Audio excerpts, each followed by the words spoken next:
নমস্কার বন্ধু। আজ আমি আপনাদের সামনে মহর্ষি ব্যাসদেবের জন্ম রহস্য সম্বন্ধে কিছু বলতে চলেছি।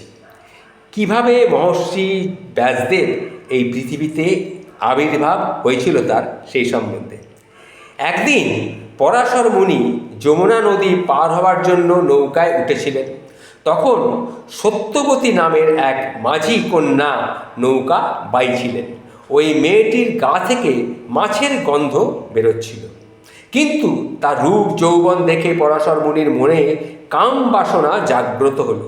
তিনি সত্যবতীকে তার সঙ্গে মিলিত হওয়ার জন্যে প্রস্তাব দিলেন। সত্যবতী প্রথমে এই প্রস্তাবে দ্বিধাগ্রস্ত হন এবং বলেন যে তিনি একজন কুমারী, তাছাড়া দিনের আলোতে নদীর মাঝখানে এমন কাজ করা সম্ভব নয়। পরাশর মুনি তখন তার তপস্যার শক্তি প্রয়োগ করে ঘন কুয়াশার সৃষ্টি করলেন, যাতে কেউ তাদের দেখতে না পায়। তিনি সত্যবতীকে আশ্বাস দেন যে তার কুমারিত্ব অটুট থাকবে এবং তিনি মিলনের পর তিনি আরও সুন্দরী হয়ে উঠবেন। এছাড়াও তার দেহ থেকে মাছের গন্ধ দূর হয়ে যাবে এবং তার শরীরে একটা দিব্য গন্ধ প্রকাশ পাবে। এই কথা বলার পর সত্যবতী এই শর্তে রাজি হন এবং তাদের মিলন হয়। তাদের মিলনের ফলে একটি পুত্র সন্তানের জন্ম হয়।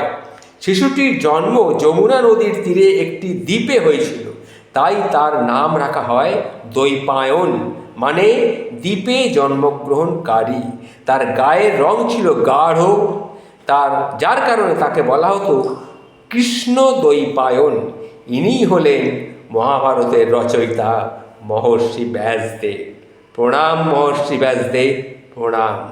এই হলো মহাভারতের রচয়িতা মহামুনি ব্যাসদেবের জন্মের রহস্য কাহিনী। প্রণাম সকলকে। যদি আপনারা এটা আগে থেকে জেনে থাকেন তো ভালো, যদি না জানেন তাহলে সকলকে প্রচার করে জানিয়ে দিন, শেয়ার করে দিন। আপনারই মঙ্গলার্থে এই কথাটি বললাম। প্রণাম।